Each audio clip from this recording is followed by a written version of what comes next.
આવતીકાલે કચ્છની નગરપાલિકા અને મહાનગરપાલિકાની મતગણતરી હાથ ધરાશે। ગત ટર્મમાં નખત્રાળા સિવાય તમામ નગરપાલિકામાં ભાજપનું શાસન હતું।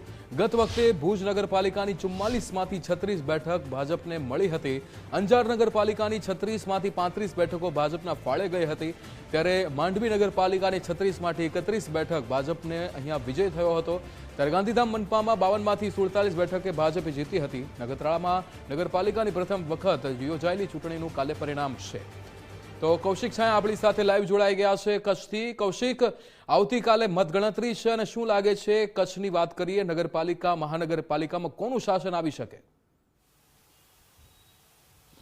જી, ચોક્કસથી આવતીકાલે મતગણતરી હાથ ધરવામાં આવશે। ત્યારે કચ્છની જે 5 નગરપાલિકા અને મહાનગરપાલિકાની જો વાત કરીએ તો તમામ જે બેઠકો છે તે ભાજપ અંકે કરશે તેવી શક્યતા વ્યક્ત કરવામાં આવી રહી છે। ભુજ નગરપાલિકામાં ગત ટર્મે 44 બેઠકમાંથી 36 સીટ ભાજપ જીત્યું હતું, જ્યારે કોંગ્રેસને 8 સીટ મળી હતી। ત્યારે આ વખતે ભુજ નગરપાલિકામાં 4 થી 5 સીટ કોંગ્રેસને મળે તેવી શક્યતા વ્યક્ત કરવામાં આવી રહી છે। તેની સાથે સાથે જોવા જઈએ તો અંજાર નગરપાલિકામાં ગત ટ્રમમાં 36 સીટમાંથી 35 સીટ ભાજપને જીત્યું હતું, જ્યારે 1 સીટ કોંગ્રેસ પાસે હતી। ત્યારે આ વખતે 2 થી 3 સીટ કોંગ્રેસને મળે તેવી પણ શક્યતા જોવા મળી રહી છે। માંડવી નગરપાલિકાની જો વાત કરીએ તો 36 સીટમાંથી 31 ભાજપને મળી હતી, જ્યારે 5 કોંગ્રેસને પાસે હતી। ત્યારે આ વખતે પણ 4 થી 5 સીટ કોંગ્રેસને મળે તેવી શક્યતા છે। અને તેની સાથે સાથે જોવા જઈએ તો મુન્દ્રા નગરપાલિકામાં 28 સીટ માંથી 19 સીટ કોંગ્રેસને 28 સીટમાંથી 19 સીટ જો ભાજપને મળી હતી, જ્યારે 9 કોંગ્રેસને મળી હતી।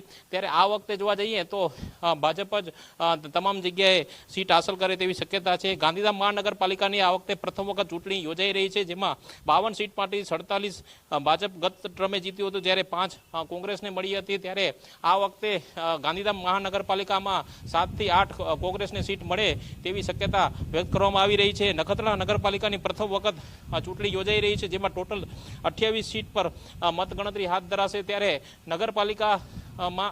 નખત્રાળા નગરપાલિકાની ચૂંટણીમાં પણ ભાજપ સીટ અંકે કરે તેવી શક્યતા વ્યક્ત કરવામાં આવી રહી છે। જી બિલકુલ કૌશિક, સમગ્ર માહિતી સાથે જોડાવા બદલ આપનો આભાર।